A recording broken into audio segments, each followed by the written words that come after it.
right, guys, we're back. It's another episode of the Fearless Pursuit of Freedom podcast. And today's guest is, of course, another high-level entrepreneur.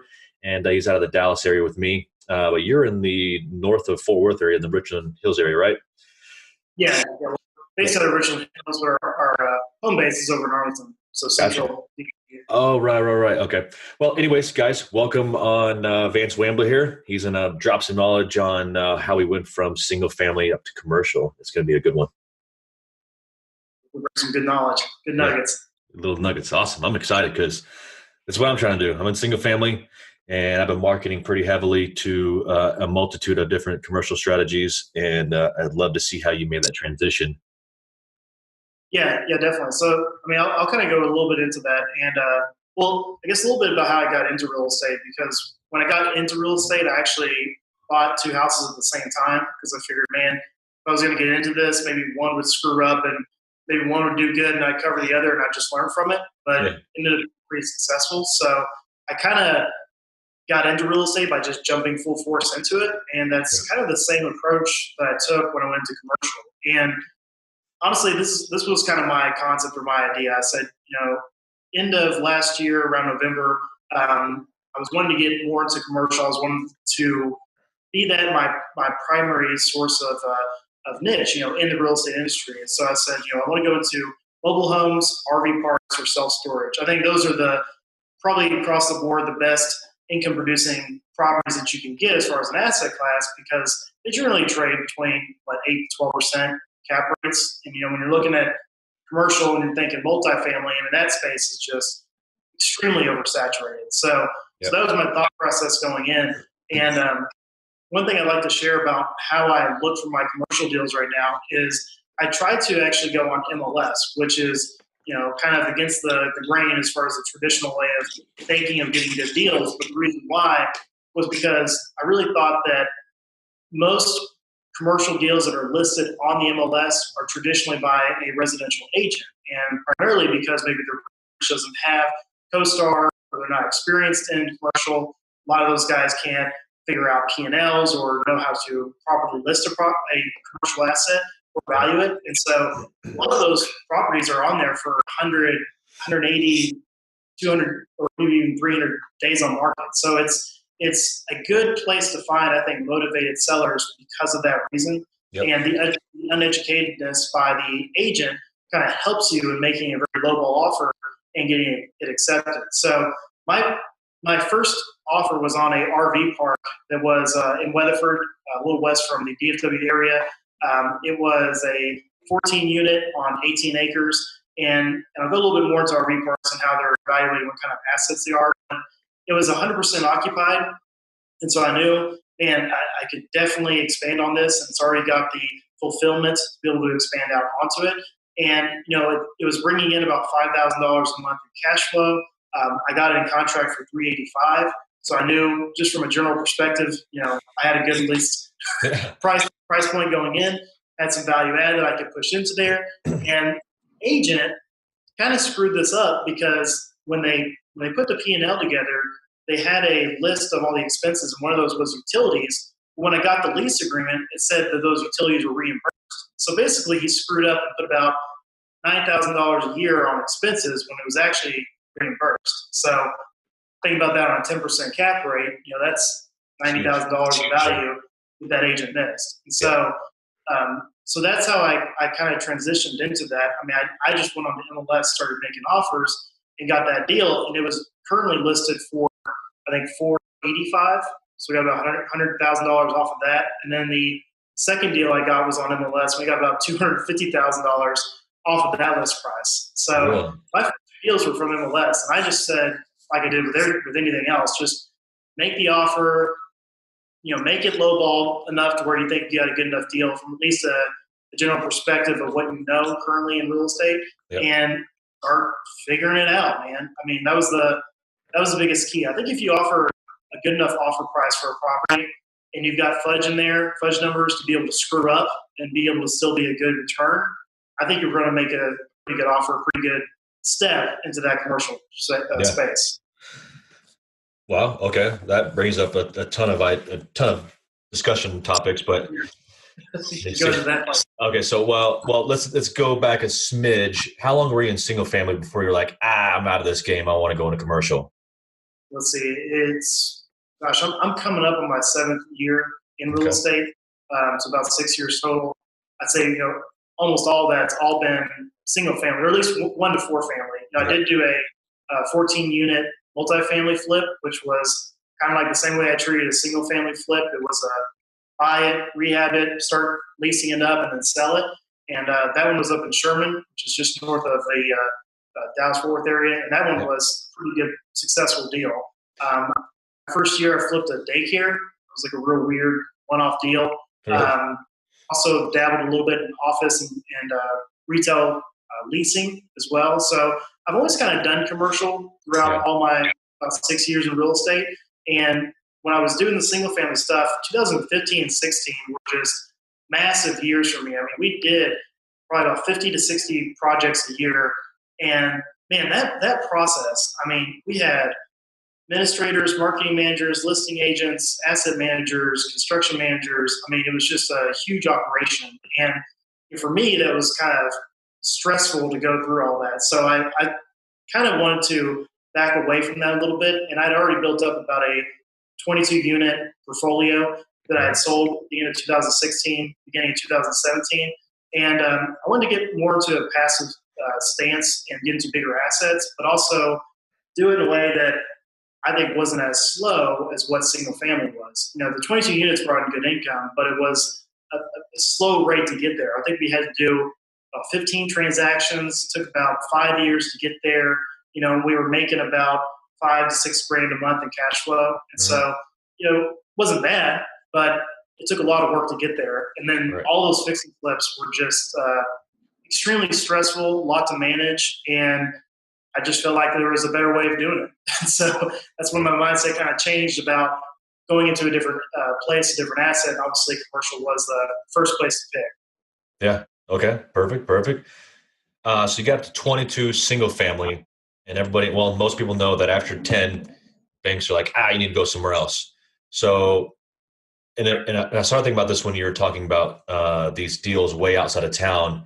How are you financing, or how did you finance a single family, and how do you finance your bigger commercials now?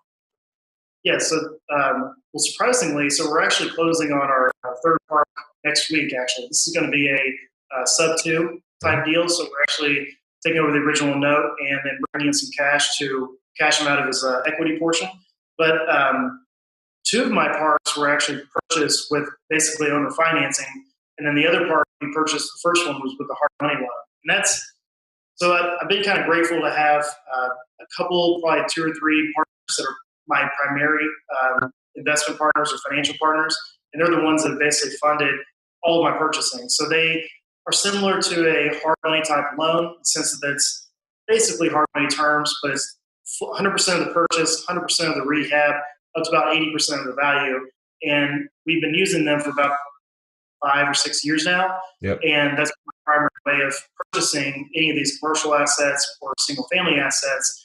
The thing you have to think about here, though, is that when you're going into something like this, like a commercial asset, and you're using that kind of hard money, of course, you have to have a way to get out relatively quickly.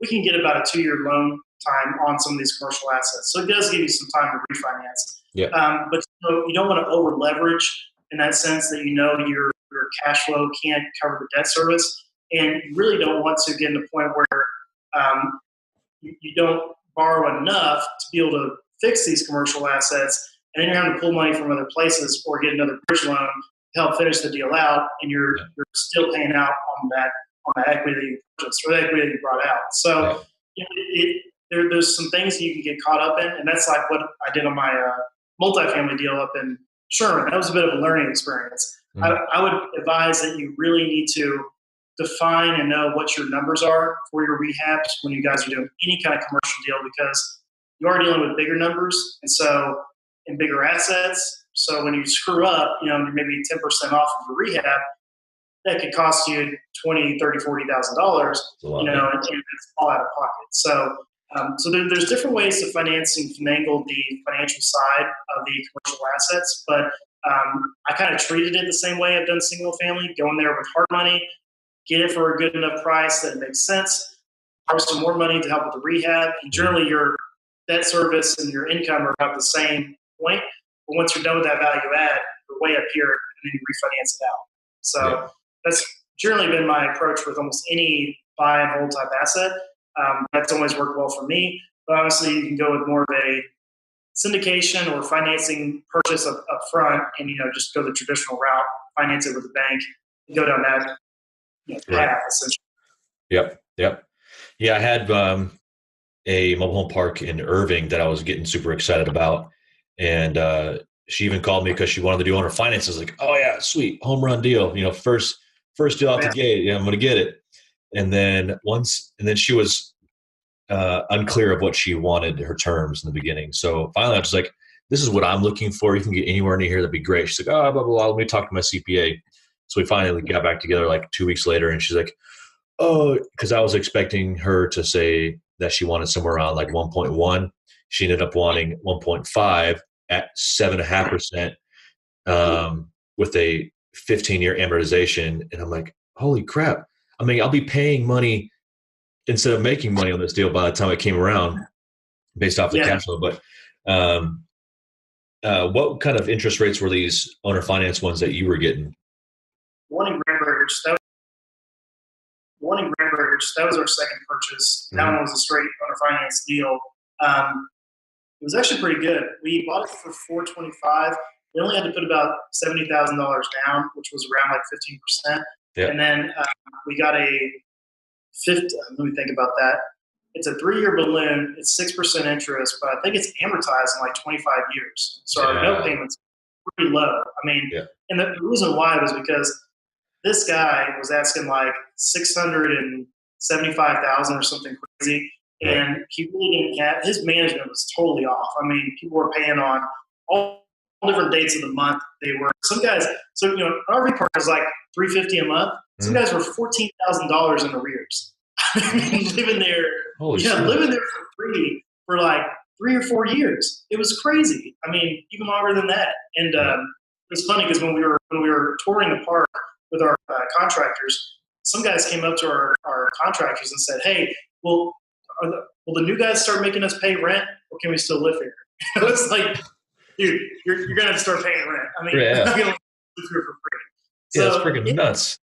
It was a management nightmare, and so that was really why we got some pretty good terms. And also, he kind of knew, and the agent kind of knew that it was going to be real difficult to get financing on the properties.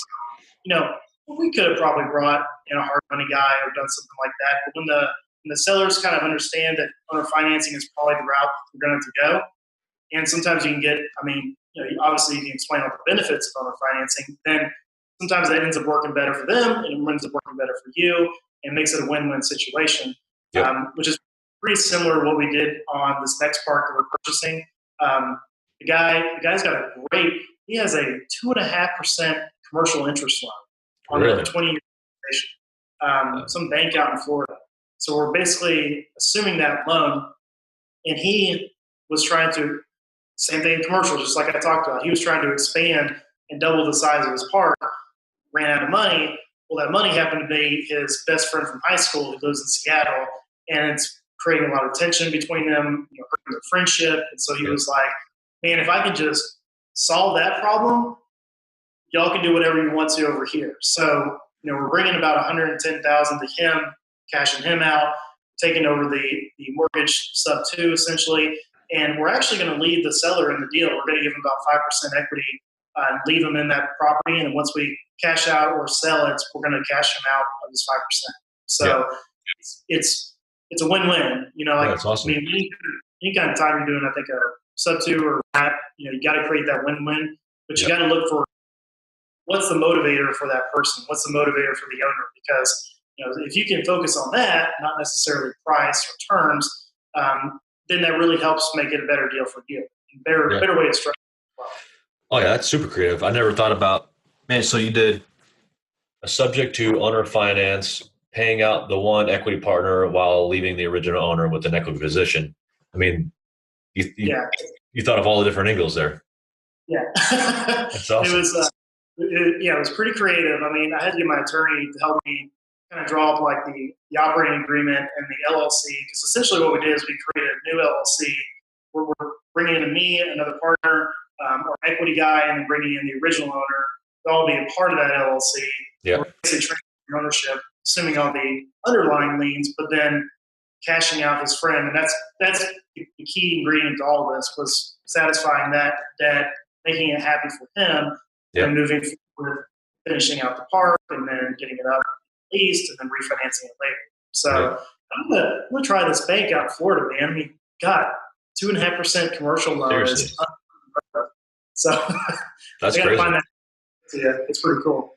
So how much expansion room is on this one? So this one is it's a 27 unit park. Sits on about 9 acres. It's got a bathhouse and a washer dryer unit as well, so it's a little nicer in that sense. But here's another management problem. The guy who owns it is a full-time teacher. He also Ubers part-time, and then he owns this park. Wow, I know.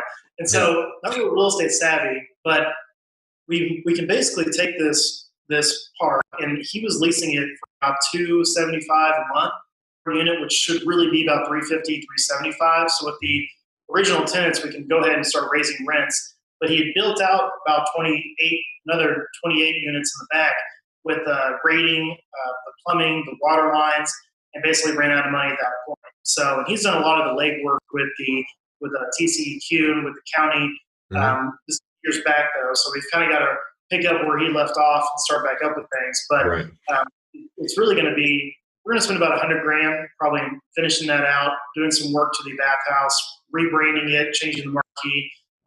This park is like right up 287 off of just north of Decatur, in between Decatur and Sunset, which is Albert.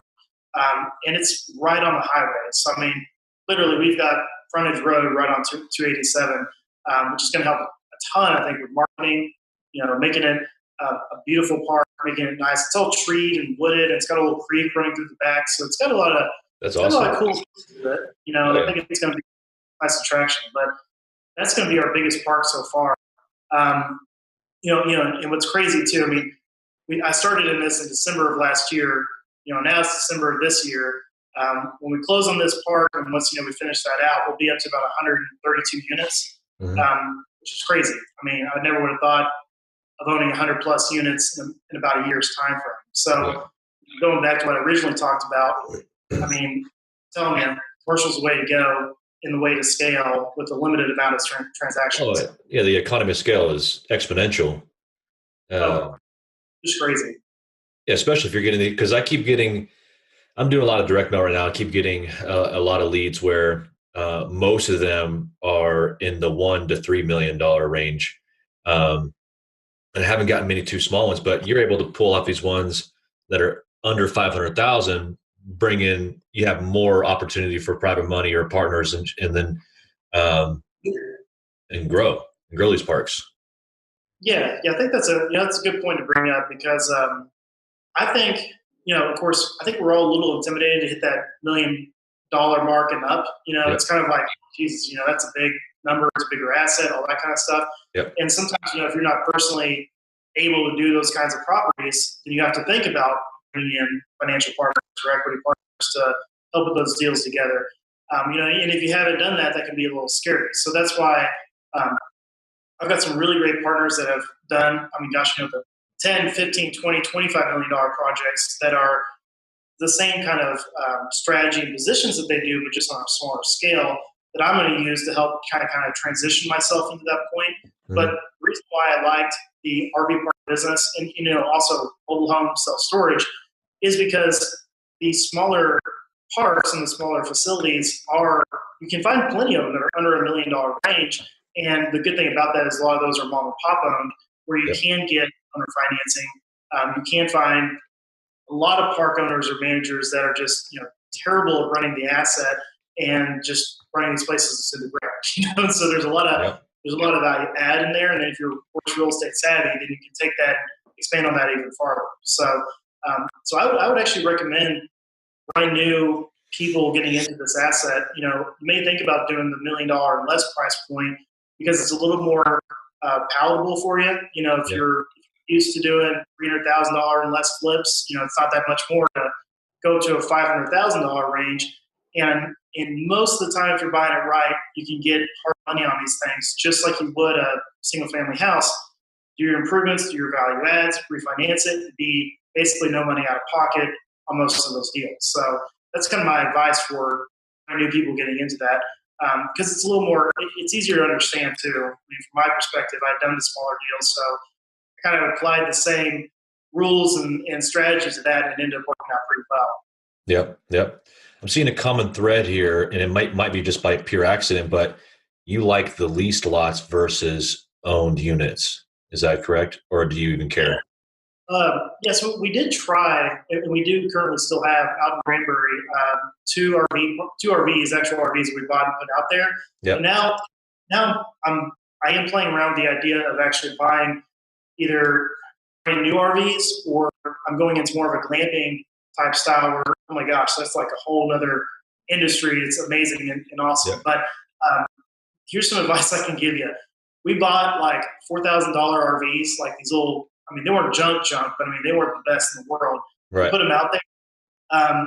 Now they're doing okay because we've had to do quite a bit of work done to them, but those things will have a ton of maintenance towards them when you start releasing them out.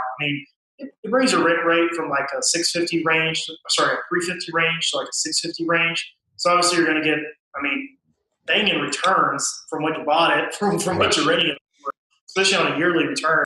But your maintenance cost is going to eat up just about the rest of that extra return that you want to have. Yeah. And then maybe those things last 2 to 3 or 4 years, then you may get a really good return. But those things are going to have quite a bit of maintenance on them. And depending upon the type of park, they may not cosmetically look that great as well. So You've really got to think about all those factors. And then, like I said, I would rather people go brand new because you can get financing on them. They look cosmetically great. They usually have a warranty, and they usually last a little bit longer as well. These RVs are not built to last a huge amount of time. They're not built to live in them full time. So when you do, it's going to create that material pretty darn quickly. What do you think about tiny houses? I've seen some tiny houses that are on wheels and mobile, so essentially an RV, but they look like a tiny house. What do you think about those? Yeah, so there's kind of two different things. You have tiny homes, and then you have park models, which are kind of similar in that sense, because park models are kind of like a glorified mobile home. They're a little bit bigger than tiny homes. They have like a little porch on the front, and you have like a second story.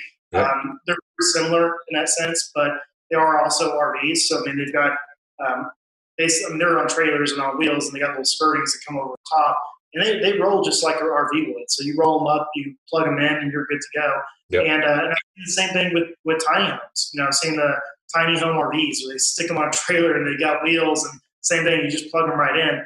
And I think that is a huge benefit for whatever for two different directions. If you've got a park that you want longer term tenants in, where you're going to have people who are going to stay there monthly, or maybe transient workers or something in that space. I think that's a good space to go into, because it does create a uniqueness for your park. It does create more of an attraction for your park. It's very easy to market that as well. But you'll just need to think about some of the other amenities to bring along with those. And then when you have more of the destination reservation type park, that's where you can really get your more bang for your buck, because when you're leasing those things out on a daily or weekly or weekend type basis, that rate of return just skyrockets. And that's kind of what we're looking to do with our Weatherford Park now that we've expanded and finished construction out there. We're thinking about making more of that into like more of a campground destination type style. And we're actually going to use Kona Stega wagons out there to make it feel more of a glamping type atmosphere. Really? That's awesome. So, kind of like the Koa thing. Is it Koa, the nationwide brand? Yeah. Yeah, it's a full. It looks like a wagon. It's got a little bed in there, a table, little bunk beds for kids. It looks wickedly cool. So it's I think that'll be kind of our main attraction. And when I talk to the manufacturer, the guy that makes this thing, he's real big about not saturating a marketplace for when he develops these. So like if I bought these and put that out in my Weatherford Park, he doesn't want anyone within a 50-mile radius to have those wagons as well. So Yeah, it's pretty it was cool. kind of cool because he was like, you want to make that, he wants to make it special and unique, so you keep buying more for that park and not make it saturated. Yeah. Those wagons. Right. No, that makes sense. Yeah, totally good way to go. Yeah, it's a good business model. Okay, so let's talk about deals that have gone bad and deals that have gone good. And I don't know all the details about your Sherman one, but you did that like 2 years ago, right? I think we just met. I heard about Vance Wampler, and he did this home run deal, apartment deal, and made some serious money. That one went bad and good ultimately, right? That one was stressful, man. I think I bought that. I'm trying to think. I think it was 2015 or end of 2015. I think is when I bought it. Yep. End of 2016 or middle 2016, I think is when we sold it. And that thing was super stressful. I mean, we had bought it for about $300,000. We had only borrowed about $100,000 to rehab it, and it cost about twice as much as that. So that's why I'm saying, Eesh. you know, when you guys think about getting into this space, I mean, you really here was the big problem was because it was a good deal and we had to close on it very quickly. I mean, we closed on it within a 10-day period. I mean, Nice. super quick. And Yep. we didn't have time to really do a lot of due diligence, and I was just, kind of running rough estimates as far as what I thought for what was going to need to be done. And one of the biggest problems was too is that a lot of things that were promised that had been paid. It was kind of like it was almost like this Decatur deal, like half the ACs were done, half the plumbing was done, half the foundation was done. Well, it was, but then the guys hadn't been paid for it, or the construction wasn't done fully and complete. And we basically had to come in there and redo just about everything. So that was a bit of a nightmare. And obviously there was a lot of financial stress, and we ended up, oh gosh, the carrying cost on that thing was eating my profits as well. It was a bit of a nightmare, to say the least. And then we finally. It took about, we thought it was going to take about 3 months to finish it all. It took about 8 months, roughly, to finish it all. Part of the problem, too, our construction guys were over here in Dallas. This thing was all the way up in Sherman.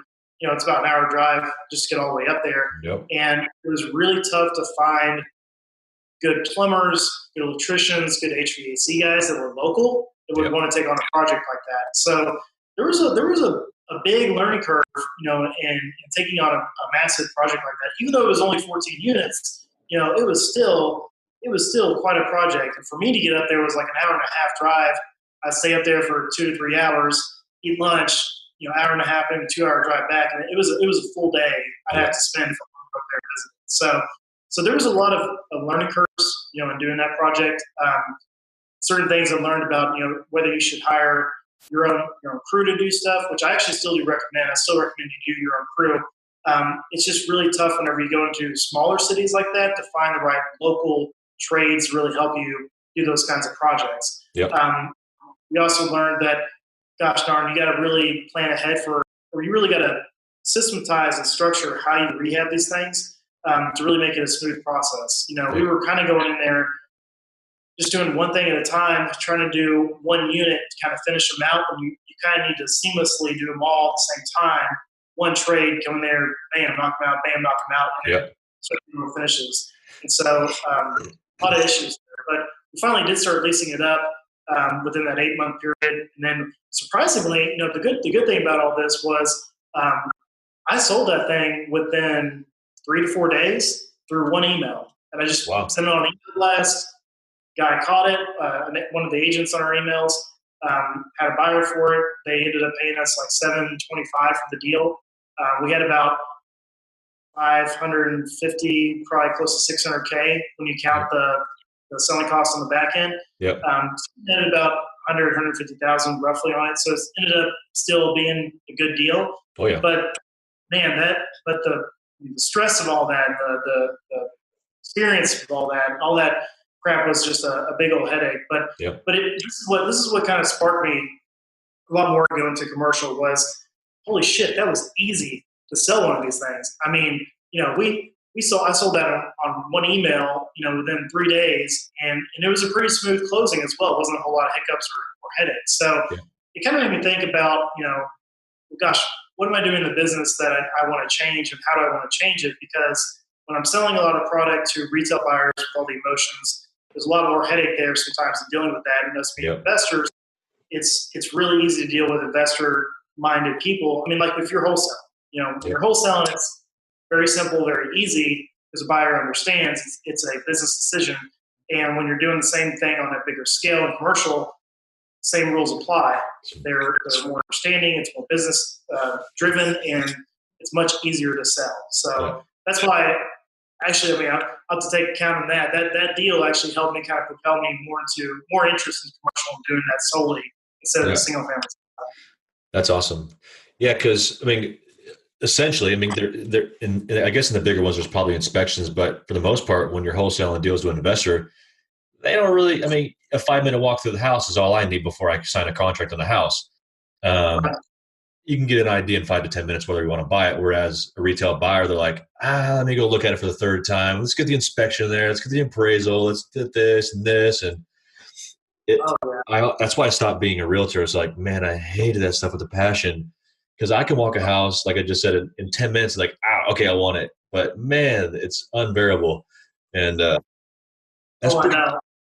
it's a good point, actually, because I have about 6 motivated sellers in this commercial space right now.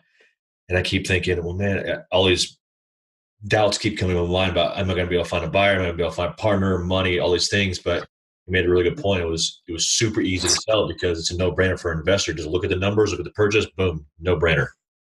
Oh yeah, exactly. And I mean, it's crazy too that, in the commercial space, everyone's kind of worried about money and how they're going to raise the money from these deals or bring money to the table. And it really is. I mean, once you kind of build a track record, once you do that first deal, I think it's kind of like, it's very similar just getting into real estate from the very beginning, because, residential and commercial are so diversely different in that aspect. And then the reason I like commercial too is because commercial has like all of these subcategories that are like way differently than residential. And so when you try to get into commercial, it is almost kind of like doing real estate for the first time again. It's like you're doing it different. You're doing it completely in a different way. How do you break into this mold?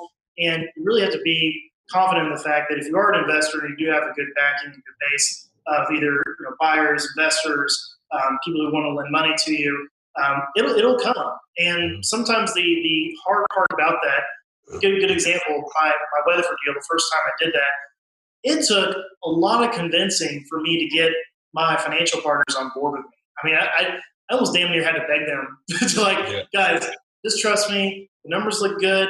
If all this doesn't work out, we can scrape all this shit and sell the land. I was like trying to pitch to them every way possible that this had some good principal preservation aspects in there. And the whole way I had to, the whole reason I'm saying that is because a lot of the people may doubt you, or maybe they say, hey, well, I don't really feel, you've never done this. I don't really feel comfortable with it. But I can tell you, there's so many good partners and people out there that are willing to help others and say, hey, Brandon, I'm really willing to help you with your first deal and get you going on this project. And then you have the experience, and you can say, okay, now let's go back to my base. Now let's go back to my people that I know that want to work with me, and start building that niche, start building that mold again. It's kind of like when you get into real estate for the first time, that first deal is like your hardest one, but it's very similar to like wholesaling. Once you do it once, twice, 3 times, you got it down, and then you can just rinse and repeat and go find more deals. And then you start creating that niche for yourself. Exactly. Yeah, I tell people that quite often. It's scary to get into real estate, but once you do, you're like, man, that was actually pretty easy. So you do your first wholesale, and you're like, man, what was I so stressed about? And then you do your first flip, and you're like, what the heck is what I stressed about there? And then the situations, doing multiple projects at once, and then the marketing, everything, every little step is like, what was I so stressed about? Well, exactly. Yeah. I mean, it really does. You do kind of, I think you put too much pressure on yourself sometimes, or overthink a process, or, I'm a little more analytical sometimes. So I'm looking at all the details and thinking, is that the right step? Or is that a big, red signal? I should do this, or whatever it might mean. So, your first deal, you're probably going to overanalyze and poke several holes in it, try to figure out where where you're going wrong. But as long as you have, I think, good people backing you, or it's a very simplistic deal where it's very similar to something else that you've done, and you have the ability to convince people to go on board with you, especially your financial partners. I think it makes that transition a lot easier. And you really just got to be confident in the fact that you probably have a good deal, and you only get those with making a lot of offers. You got to make a lot of offers and not be scared about getting those things under contract and actually performing and moving forward with them. But as long as you're making the right offer, I think you're going to get a good deal. It all just takes that perseverance to go out there and do it from the first place. Yeah. I thought it was pretty interesting that you're able to find these things on the MLS, because I've done a little bit of searching on MLS, but especially for storage units, I'm not able to find anything. But you did make a good point that these oftentimes sit on the MLS for hundreds of days. And that's when you jump in and swoop on the deals. But I've been doing a lot of direct mail lately. Probably from anywhere from Waxahachie and north all the way out to Amarillo, Tyler. But we've been doing storage unit marketing, multifamily between 4 and 100 units, mobile home parks, and car washes. I'm getting a lot of interest. I seem to be getting a substantial amount of sellers that are like trying to get the home runs, retire early type of sales, which has been unfortunate. But have you done any of that marketing yourself or plan on it, or you just have been successful enough on the MLS to where you don't need to? Well, I think it kind of also comes down to the type of asset that you're going to go after. I've really kind of now created my niche now for the RV park business and where I'm going to head with that, what I want to do with it. So, I'm now kind of getting laser focused on this asset type, really becoming an expert at it. And there's a few different things that you can do. I have not gone off on myself and started marketing directly to sellers. Although I will tell you, part of my due diligence for looking at these parks was, simply just doing a Google search. Just going on Google, typing in, Granbury RV parks. I would call some of these parks to find out, hey, what's your rates? What's your policies? Does that include electric? All that kind of stuff to kind of get a good comparison for rents. And I would say about 50 to 70% of the time, I was talking directly to the owner when I would just call off of Google. Really? So, it was pretty surprising.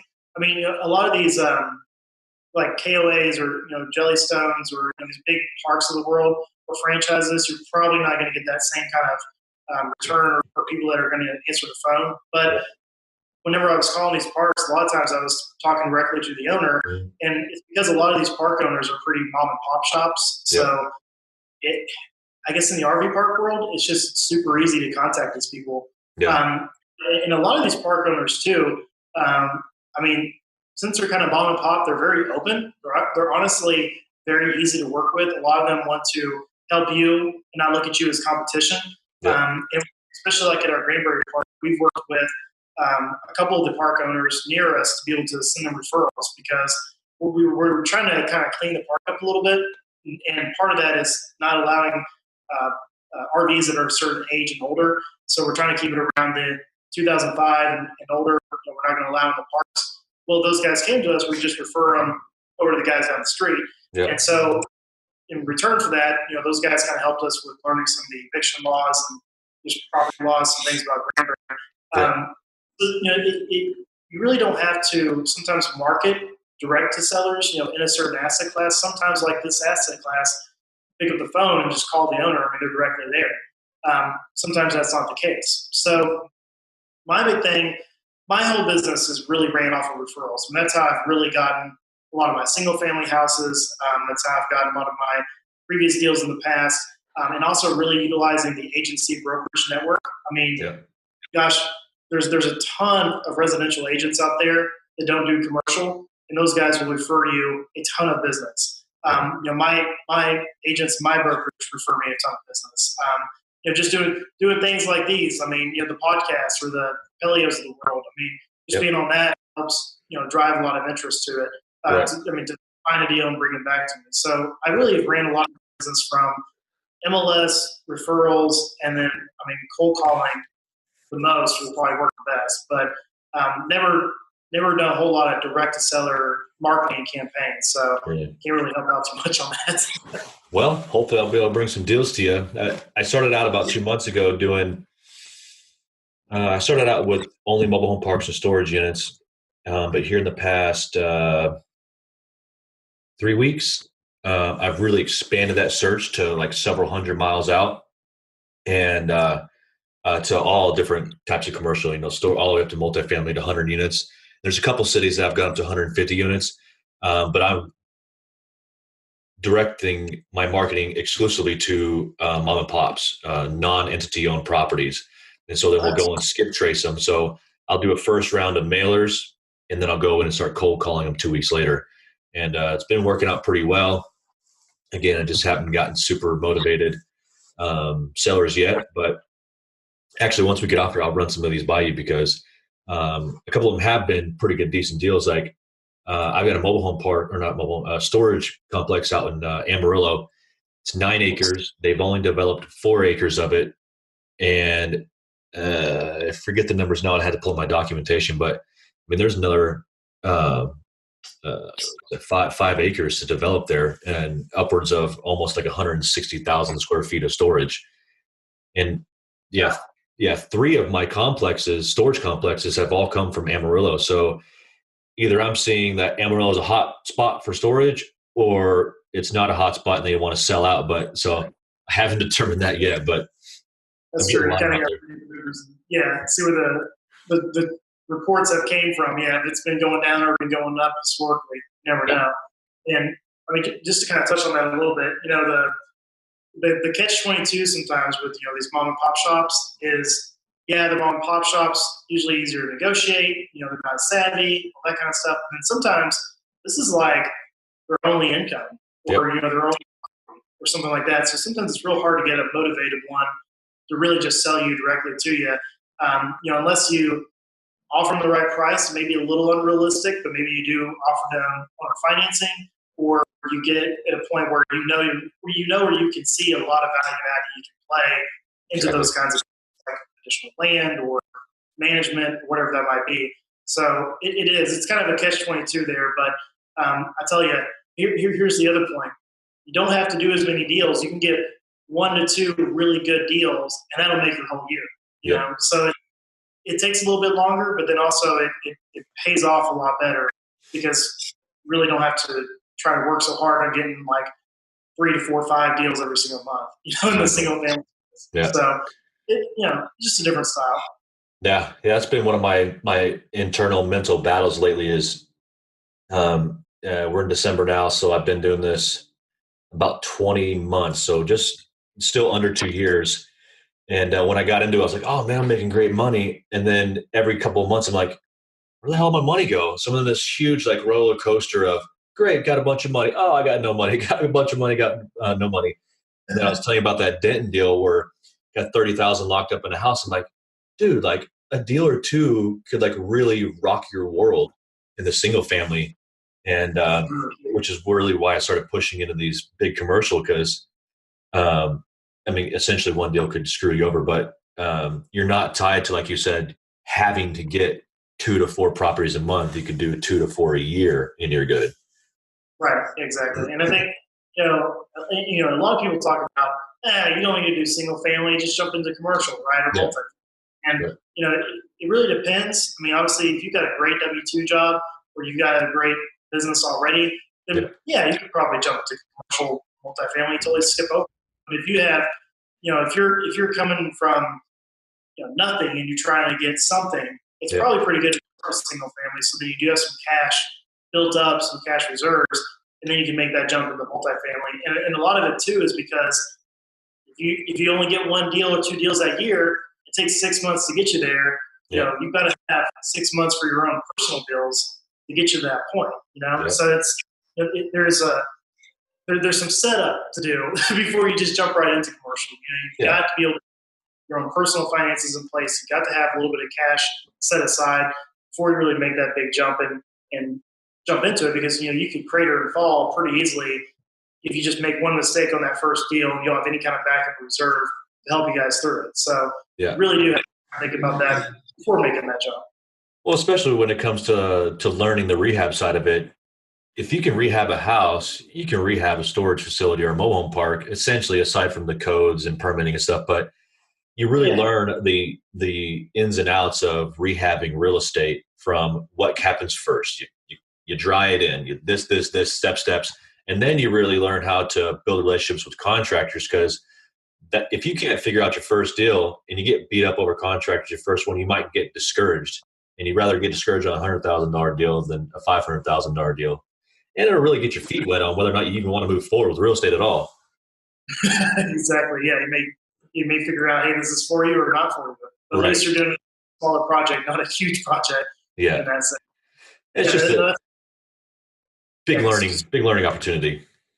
oh yeah, especially because construction's a big part of the real estate process. And that's where a lot of people can make or break their deals. I mean, gosh, that's where we almost freaking went upside down on our multifamily deal. So Yeah. and we had a lot of construction background, but it was still a different asset. It was still a different process, and it was just a way that you got to learn. And the problem is sometimes if people don't want to, they want to learn it, they want to go through it, but they don't want to actually get in it and learn it and do it. They kind of get this like, oh gosh, I don't want to do it because I don't want to take the risk, right? Yeah. And I think sometimes you got to get a good enough deal, sometimes that first deal, to make sure that it's worth the risk. And if you do fudge up, there's fudge room, and it's not going to kick your ass out of real estate if you do Yeah. fail or you're up, right? So Yeah. Let's talk about that for a second, because I have a lot of people reaching out to me, and within minutes, I'm like, that's not a good deal, but they're trying to convince me that it's a good deal. And right, it happens a lot, especially with newer wholesalers or investors. I'm like, don't force a deal. Don't fudge your comps. Don't look for that outlier comp that the neighborhood's obviously 150, but you found that one that sold for 165. So now that's your true ARV, and you're running numbers off that. That I, I tell people daily almost. It's like, don't force the deal. The deals will come. Don't force it, because you don't want that first one just kicking you out the door right away. yeah, you don't want to rock your socks, and then you're just Yeah. like, real estate sucks, and you're never back in it. I mean, Right. and that's kind of what I was talking about at the beginning about, it's quality over quantity, I think. Yep. And some of the, kind of going back to what you were talking about earlier about, some of our bad deals, 2015 and 16, we had a handful of bad deals in there, and it was because I think it's because my mindset was volume. Yep. We were building a team, we were doing a lot of deals, and I was thinking, volume, get bigger and bigger and bigger. When in actuality, when I look back at 2014, it was like, I think we netted more than we did in 2016. It was because we were doing quality deals, it was less management, and it was an easier process to handle all together than it was trying to scale to this massive size company and trying to be a huge operation and do a massive amount of projects, because Yep. a lot of things were kind of slipping through the cracks, and then some of those projects weren't performing like they should. And we were just we were real aggressive about purchasing. Bam, it looks like a good deal. Bam, it looks like a good deal. Yep. Bam, go through the process, right, of closing it.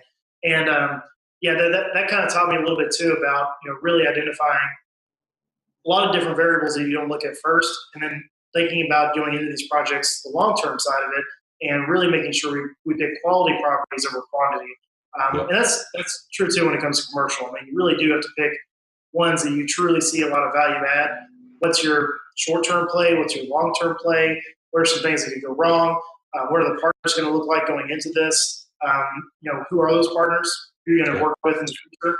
And picking those 2 to 3 deals a year that really make the most sense. And for me, I think I've kind of had an epiphany the past month. Like, I've looked at what I've done now, and I'm saying, God, what made me happy? Was I happy doing 50, 60 deals a year and flipping those and being super stressed and making a good amount of money but still being stressed about it? Or am I happier now owning 2 or 3 parks, having some processes and managers in place, and really taking a step back and doing what I want to do? Yep. And being happier with those results and not being so numbers driven on the amount of deals that I do, Yep. for your ego in that sense. So Right. you can get in the way sometimes. Yeah, well, I think that answer is obvious. I mean, managing that type of, it's fun, it's exciting. You're like, oh, I'm doing it. But at the same time, you're like, man, if I could just cut my deals in half and still make just as much money, if not more, why not? Oh yeah, 100%, man. I mean, yeah, it really does boil down to that. And that, gosh, it's only been this year that I've kind of started realizing that. And Yeah. a lot of it is because, man, these projects, man, they're stressful. And they can Yeah. really take a toll on you.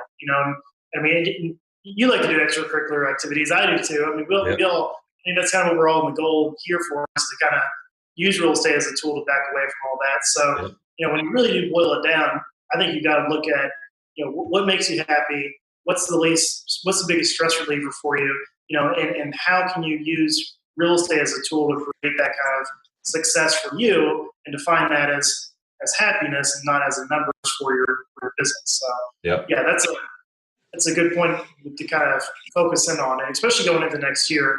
I just did a training with our agents about that, speaking a little bit about what are your goals for next year. Is it a number? Is it a certain amount of income? Is it a certain quality of life or lifestyle? And back your life and your lifestyle into that number, and then figure out what real estate needs to do to create that.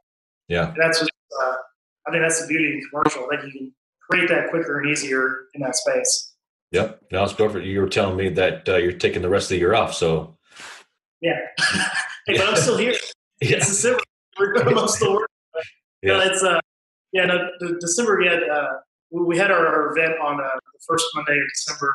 And after the event, I said, I was like, I'm pretty much taking off the rest of the year. I'm not going to do any more deals. But everyone knows you can't really take off as an entrepreneur or real estate. I was doing something, but I wasn't going to really look for any more business or do more deals. And the reason why I was doing that was to kind of show to myself that, hey, what I've done now is enough to provide that kind of happiness where I can take off and not really do much or do anything. And it kind of make me recharge my battery, get me my mindset right, get some processes in place going into next year where I can then really expand on that freedom. Make it a better year than this year. Yeah. Well, that's awesome, man. I think what we'll do is I've had you here for about an hour. I'd love to have you come back and do a breakdown on one of the deals sometime soon. Maybe maybe your current one you're about to close on. How you found it, how you financed it, your negotiations with the seller, and then expected performance and projections on the growth and stuff. That'd be pretty cool. Yeah, definitely, man. I can whip up the whiteboard over here, and I can definitely bring some numbers for y'all. Really too. I think right now my Granbury property is probably the best way to go into it, because that one had both cosmetic issues, management issues. We kind of financed that one. That one too.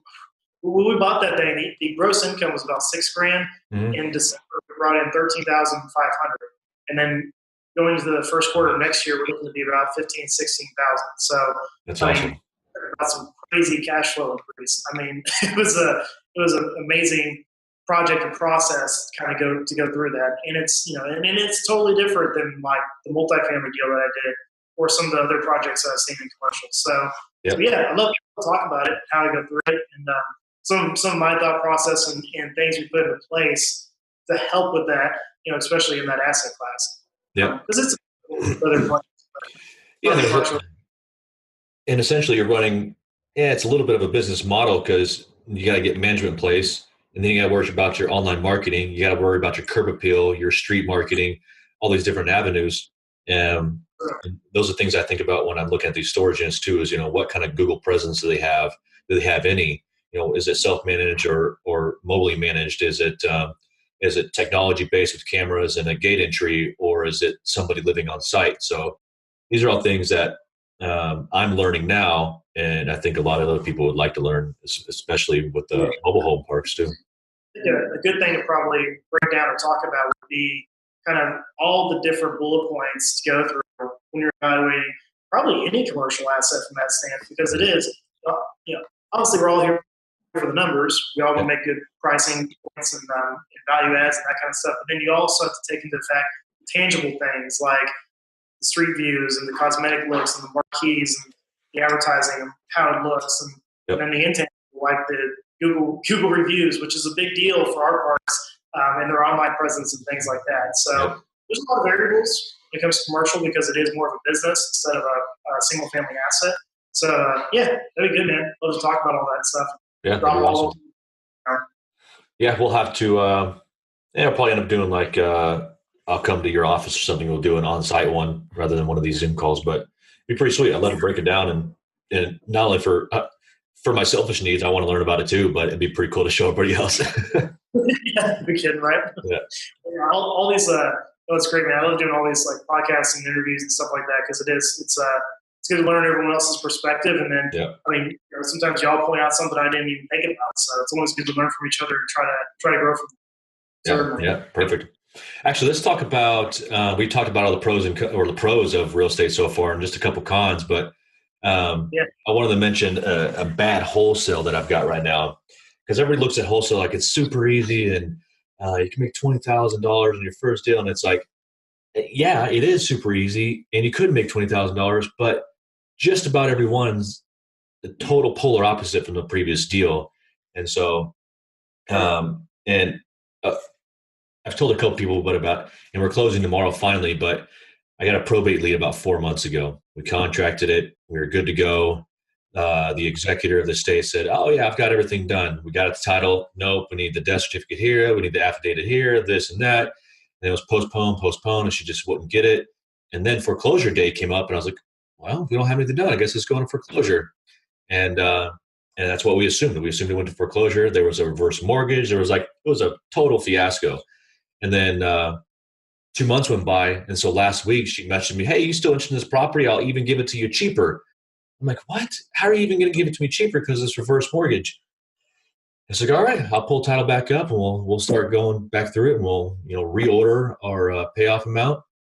And a week goes by so I got a hold of title and they're like, well, it never foreclosed, thankfully, but we're still waiting on the death certificate from this aunt and the affidavit here. And so the seller's like, no, she's texting me, no, we already got all that, blah, blah, blah. And Tyler's telling me something different. And then we're like, all right, well, we'll just start marketing and we'll figure it out. So we shot an email blast out and another wholesaler messaged or called us immediately and was like, hey, what's up? I got a contract in this house. Why are you trying to sell my house? And then so we're like, oh, okay, that's strange. We had this thing contracted back in July. And so I messaged the seller, or no, she messaged me, like, hey, what's the status? I'm like, well, the status is we discovered you wrote another contract with somebody else. And she's like, oh, no, that never happened. I'm like, what? It's already in title set to close this Friday with another buyer. And then that buyer reached out to us because that was also on our mailing list. So the wholesaler and the buyer calling us were like, what the hell's going on? Anyways, at the end of the day, we're like, all right, wholesaler, instead of screwing this thing up and neither one of us getting paid and the buyer not getting her property, why don't we just JV this thing to the close? And it was going to be home run for us because it was going to be a $20,000 assignment. But now we're having to, we're going to do a 50-50 split between us and the wholesaler. And that wholesaler has a 50-50 agreement with her mentor. This is her first deal. So she's like panicking and freaking out. Talk about a first deal, man. That's right.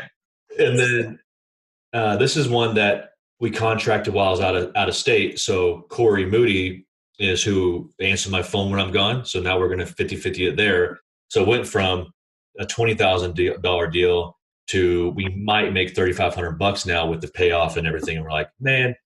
So it's not all sunshine and rainbows in the real estate world, especially in wholesaling. It's like, holy crap. It's unreal. Man. Well, that's true. Well, that's why I think you got to, with wholesaling, it's a little different, right? Because you're not physically purchasing the property, so you're not taking on all the liabilities. But right. Very similar to like this multifamily deal I was trying to do, or very similar to like RV parks. You have a perspective of what you think you're going to make, right? What the value is, what it's going to be.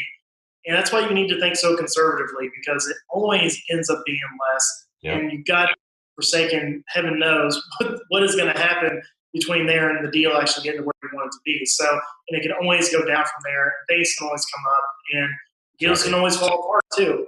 That's why, especially in commercial, like if you're a real estate agent in the commercial space, you're doing those bigger deals. I mean, I've heard so many horror stories of agents that banking on this one deal that's a 6-month closing, deal falls apart like 3 months in, and then they're like, I got no income, for 6 months now. So Exactly. Real estate's always going to have shit that pops up. There's always it's probably 90% something's going to come up, or something's not going to go as planned, or what you prospectively wanted on a deal, and the other 10% goes super smooth. And then you're like super happy when it does that, because then you're like, oh my god, this never happens. It went so smoothly. You're like, wow, this is what real estate's supposed to be like, right? Right. So Yeah, and I would say, it's I've had a few go like so smoothly, like, holy crap, can money come this easily? It's unreal. And then others like, why am I even in real estate anymore? This is ridiculous. I think that's what keeps us in real estate, is that other 10%. It's like right? Hey, that was so easy. You should do that again. Oh yeah, you're right. Yeah. Oh fuck, no, it doesn't go like that. So that's I think what keeps us in the. But we're always searching for those kinds of deals. But that deal on yours, man, that sounds like probably a good learning experience for the other wholesalers. Sounds like. Oh yeah. But at least you're something. I've always said too. I've gone from a $10,000 wholesale fee down to a $1,500 wholesale fee, and it wasn't because shit came up, same kind of deal like that. But I'd rather take 100% of something than 100% of nothing, and get something for your time paid, for marketing and all that type of stuff. Even though it's not maybe what you wanted or what you probably deserve from a deal, at least you got something, right? Yeah. So always got to be grateful for those and just move on to the next. Yeah, that's pretty funny you bring that one, because actually the one before that one was, we were expecting to make $13,000. It's good wholesale, and by the time everything happened, there was like the insurance claims here for the kitchen and the roof and the buyer, and then one buyer backed out, and then we couldn't find a buyer, so then we JV'd with one of the big guys in town, and at the end of the day, I should pull up my stub for that one. We made like $560. And I'm like, so now I got a small team of agents too that want to learn wholesale. So I'm like, don't count your chickens until they freaking hatch, because you're expecting that $20,000 payday, and either it won't come or you'll get $500 and you'll be pissed. So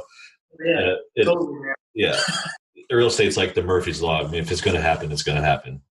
It's really real. I know I've had deals like that too. I mean, I've had deals where crazy stuff would happen, but and agents can kind of screw that up too sometimes. I have one lady, she was buying the house, but then she was also a real estate agent. She was wanting a commission, and it screwed up the whole closing because she wanted 3% on the deal. We're like, lady, we never offered you a commission. We never said you were commissionable on the contract. And then how do you know that was even 3%?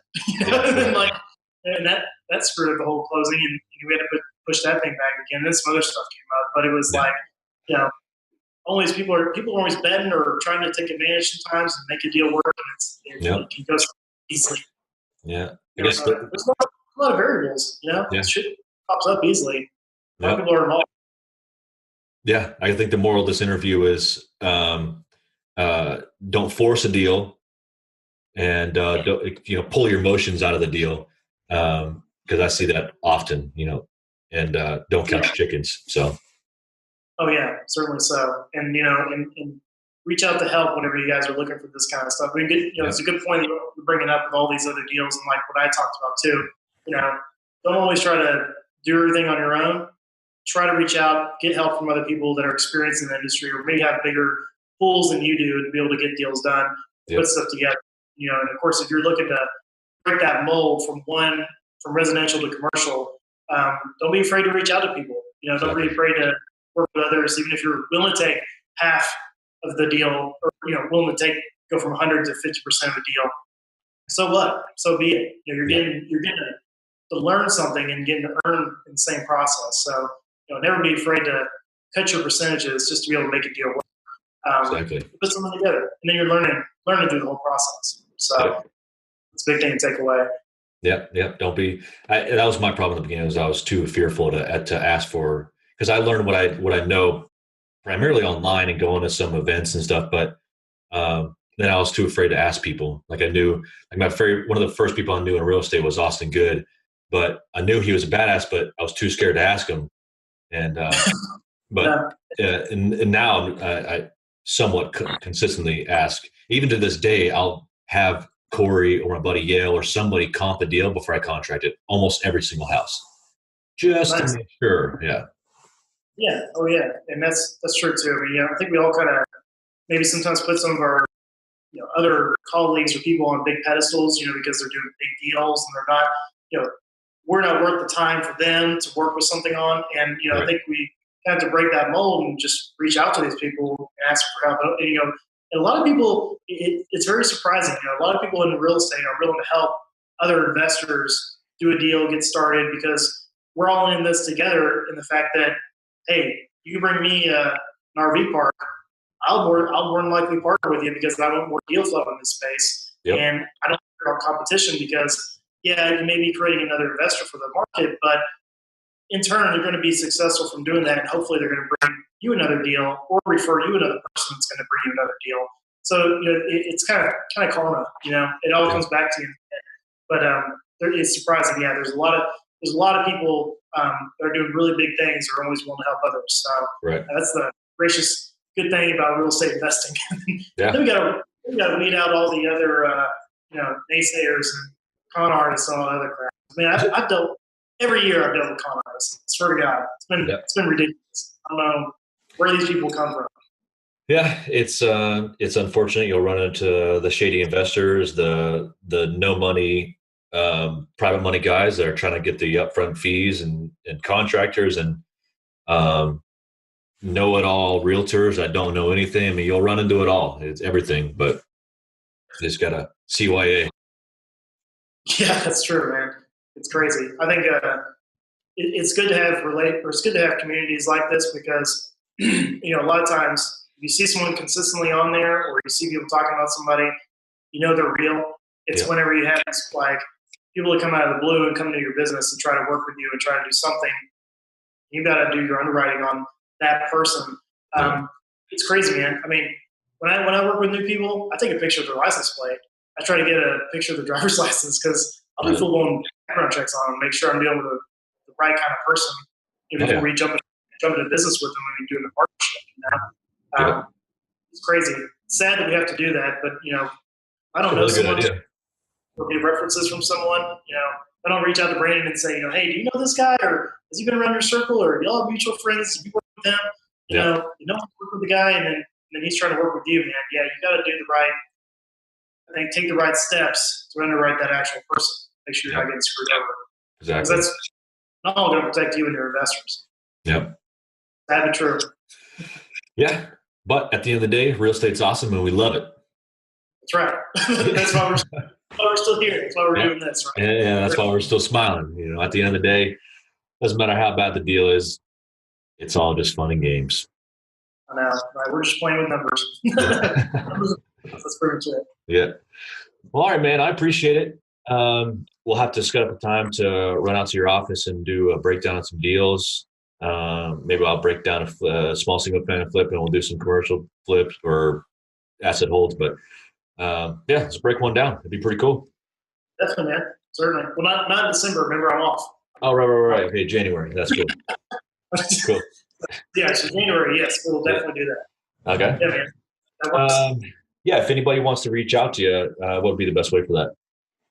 Yeah. So really, I really go underneath the umbrella of the brand Real Estate Reformation. That's my real estate brokerage, and that's kind of what helps bring everything together. Yep. You can reach us at our office line, 817-986-0911, or you can go to our website. It's therealreform.com, or check us out on Facebook and check out some of our events. We're holding events now about once a month and trying to do some bigger ones about once a quarter. So awesome. Definitely check us out on our Facebook page. It's just facebook.com/real estate reformation. Okay. And definitely follow us, man. Hopefully get some good stuff out there. Awesome, man. I appreciate it. Yeah, man. Appreciate it. Thank you for having me on board, man. Really, I appreciate you coming. Yeah. Awesome, man. Cool. All right. Catch you later. Thank you.